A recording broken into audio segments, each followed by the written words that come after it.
1949 July 1-നാണ് കൊല്ലം form ചെയ്യുന്നത്. അപ്പോൾ ഏകദേശം ഒരു 76 വർഷത്തിനടുത്തായി. പക്ഷേ 75ാമത്തെ വാർഷികം എന്തിനാണ് ഇപ്പം ആഘോഷിക്കുന്നതെന്ന് വെച്ച് കഴിഞ്ഞാൽ മലയാളികൾക്കെല്ലാം മനസ്സിലാവും. മലയാളികൾ നല്ല ബുദ്ധിയുള്ള ആൾക്കാരായതുകൊണ്ട് തൊട്ടടുത്തൊരു പരിപാടി നടക്കുന്നുണ്ട്. ആ പരിപാടിക്ക് ഗവൺമെൻറ് റിസോഴ്സൊക്കെ യൂസ് ചെയ്യാനും ചിലപ്പം ഫണ്ടിനൊക്കെ ആയിരിക്കാം, മേ ബി എന്ത് തന്നെ ആയാലും അതൊക്കെ യൂസ് ചെയ്യാൻ പറ്റുന്ന നല്ലൊരു പരിപാടിയാണ് ഇങ്ങനത്തെ ഒരു എന്താ പറയുക, ഇത്തരം കാര്യങ്ങൾ ഇതിലൂടെ ആഡ് ചെയ്യുന്നത്. എന്തായാലും നല്ലതാണ്, കാരണം ഒരുപാട് പേർക്ക് ഒരുപാട് നോളജബിൾ ആയിട്ടുള്ള കാര്യങ്ങൾ ഇതിനകത്ത് ചെയ്യുന്നുണ്ട്. പിന്നെ മറ്റ് സ്റ്റോൾ വഴി ഒരുപാട് പേർക്കൊരു ഉപജീവന മാർഗവും കൂടെ ഇത് ഒരുക്കുന്നുണ്ട്.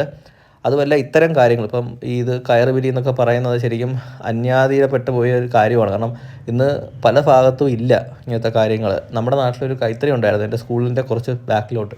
ഇപ്പോൾ അതൊക്കെ പൂട്ടിയിട്ടേക്കാണ്, കാരണം അത് നഷ്ടത്തിലാണ് പോകുന്നത്. കാരണം അതിനേക്കാളും നല്ല രീതിയിൽ മെഷീൻസ് ഭയങ്കര എഫിഷ്യൻസിയിൽ ഭയങ്കര ചീപ്പായിട്ട് സാധനം കൊണ്ടുവരുന്നുണ്ട്. അതിനൊക്കെ തന്നെയാണ് ഇതും. ഇന്ന് പ്ലാസ്റ്റിക് കയറും മറ്റ് കയറുകളും വരുന്ന സമയത്ത് മെഷീൻസായിട്ട് ചെയ്യുന്ന സമയത്ത് ഇവരുടെ ജോലി നല്ല രീതിയിൽ ബാധിക്കപ്പെട്ടിട്ടുണ്ട്. അപ്പം ഇത് പുതിയ തലമുറയ്ക്ക് പകർന്നു നൽകുക എന്നൊരു കാര്യം വളരെ ഇമ്പോർട്ടൻ്റ് ആണ്. അപ്പോൾ ഇത്തരം കാര്യങ്ങൾ ചെയ്യുന്നത് നല്ലത് തന്നെയാണ്. സോ ഇവിടെ പിന്നെ എല്ലാവിധ സ്റ്റാളുകളും ഉണ്ട്. പിന്നെ ഇതിനകത്ത് എനിക്ക് ഏറ്റവും ഇഷ്ടപ്പെട്ട സ്ഥലം ഇതാണ്, ഫുഡ് കോർട്ട് കണക്കാണ്. ഇന്ത്യയിലെ എല്ലാ സംസ്ഥാനത്തില്ല, വളരെ ചുരുക്കമുള്ള ഉത്തരാഖണ്ഡുണ്ട്. പിന്നെ കേരളത്തിനകത്തുള്ള സ്ഥലങ്ങളാണ് മെയിനായിട്ട് കൊല്ലം, വയനാട്, മലപ്പുറം, ഇത് ആന്ധ്രാപ്രദേശുണ്ട്. ദം ബിരിയാണി ഉണ്ടെന്നാണ് പറഞ്ഞത് ചേട്ടൻ. രാജസ്ഥാനിൽ നിന്നുള്ള പാനിപൂരി ഉണ്ട്. വടാപ്പാവ് മുംബൈയാണ് ശരിക്കും, എല്ലായിടത്തും ഉണ്ട്. ഓക്കെ, തിരുവനന്തപുരത്തുള്ള ദോശ ഐറ്റംസാണ്. പിന്നെ ഇത് കുടുംബശ്രീയുടെ ഐറ്റംസ് ആയിട്ട് കൊണ്ടുവന്നതാണ്. പിന്നെ ഇതൊക്കെ ഇവിടുത്തെ നഴ്സറിയാണ്. അവിടെ എല്ലാവിധ ചെടികളും കാര്യങ്ങളൊക്കെ ഹോൾസെയിൽ വിലയിൽ കിട്ടുമെന്നാണ് അവിടെ പറയുന്നത്. വൈകുന്നേരം പിന്നെ സ്റ്റീഫൻ ദേവസിയുടെ പരിപാടിയുണ്ട്, അതും കൂടെ കണ്ടിട്ടാണ് ഞാൻ ഇറങ്ങിയത്. തൊട്ടടുത്ത് തന്നെ കൊല്ലം മറ്റ് 76 ആണ് ശരിക്കും കണക്കനുസരിച്ചിട്ട്, 75 എന്ന രീതിയിൽ ആക്കിയെടുത്തതെന്നാണ് തോന്നുന്നത്. അപ്പോൾ അതിന് കൊല്ലത്തിൻ്റെ ഒരു പൈതൃകവും കൊല്ലത്തിൻ്റെ കാര്യങ്ങളെ പറ്റിയുള്ളൊരു കാര്യങ്ങളാണ് മെയിനായിട്ട്. ഇതൊക്കെ യൂസ് ചെയ്യുമ്പോൾ ഗവൺമെൻറ് ഫണ്ട് എടുക്കാം എന്നതുകൊണ്ടായിരിക്കാം, എനിക്കറിയത്തില്ല. എനിവേ ഇത് ഒരുപാട് പേർക്ക് ശരിക്കും പറഞ്ഞാൽ ഒരു ഇൻഫോർമേറ്റീവ് ആയിട്ടുള്ള കാര്യങ്ങളാണ്. കേരള പോലീസ് ഇന്ത്യയിലെ നമ്പർ 1 പോലീസ് സത്യമാണ്. മറ്റ് സ്റ്റേറ്റുകളെ അപേക്ഷിച്ച് നോക്കുമ്പോൾ കുറച്ചുകൂടെ നല്ല ഉത്തരവാദിത്തപരമായിട്ട് പെരുമാറുന്നവരാണ്. ഇത് ഫോറൻസിക് സയൻസ് ഡിപ്പാർട്ട്മെൻറ്റാണ്, കൊല്ലം ഡിസ്ട്രിക്റ്റിലെ ഫിംഗർ പ്രിൻറ്റ് ബ്യൂറോ ആണ്. അവർ ശരിക്കും ഫോറൻസിക് സയൻസ് ആണ്. ഫോറൻസിക് മെഡിസിൻ എന്ന് വെച്ചാൽ പോസ്റ്റ്മോർട്ടം ചെയ്യുന്നത്.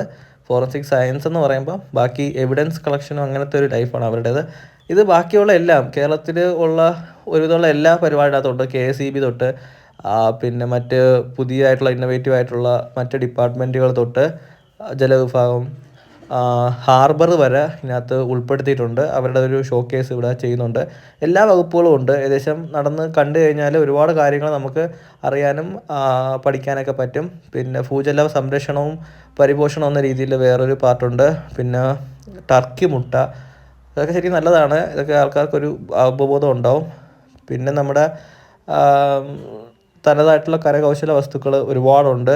പിന്നെ ഫുഡ് ഐറ്റംസ് ഒരുപാട് വിൽക്കുന്നുണ്ട്, പൊടി ഐറ്റംസ്, ചിപ്സ് അങ്ങനത്തെ ഉള്ള കാര്യങ്ങളെല്ലാം. പിന്നെ മൺചട്ടി അങ്ങനത്തെ ഉള്ള കാര്യങ്ങളുടെ ഒരു പ്രത്യേകമുണ്ട്. അതിനൊക്കെ തന്നെ ഹെർബൽ ആയിട്ടുള്ള സാധനങ്ങൾ വയനാട്ടിൽ നിന്നൊക്കെ കൊണ്ടുവന്ന ഒരുപാട് പ്രോജക്റ്റുകളുണ്ട്. അതിനൊക്കെ തന്നെ മറ്റ് കരകൗശല വസ്തുക്കൾ, പിന്നെ പച്ചക്കറി, അതിൻ്റെ വിപണനം, അങ്ങനത്തെ ഉള്ള കാര്യങ്ങളൊക്കെ ഇവിടെ നടക്കുന്നുണ്ട്. എനിക്ക് ഏറ്റവും ഇഷ്ടപ്പെട്ട ഇവിടുത്തെ പുസ്തകമേളയാണ്. കാരണം അത്യാവശ്യം എല്ലാവിധ പബ്ലിഷേഴ്സും ഇവിടെ ഉണ്ടായിരുന്നു. മാതൃഭൂമി ബുക്സ് ഉണ്ടായിരുന്നു.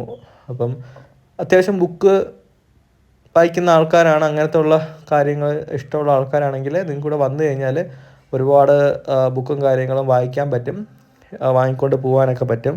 സോ ഇതാണ് ഓവറോൾ കാഴ്ചയെന്ന് പറയുന്നത്. ശരിക്കും നല്ലൊരു കാര്യമാണ് ഇത്. പിന്നെ സ്റ്റീഫൻ ദേവസിയുടെ പരിപാടിയും കണ്ട് ഞാനും ഇവിടെ നിന്ന്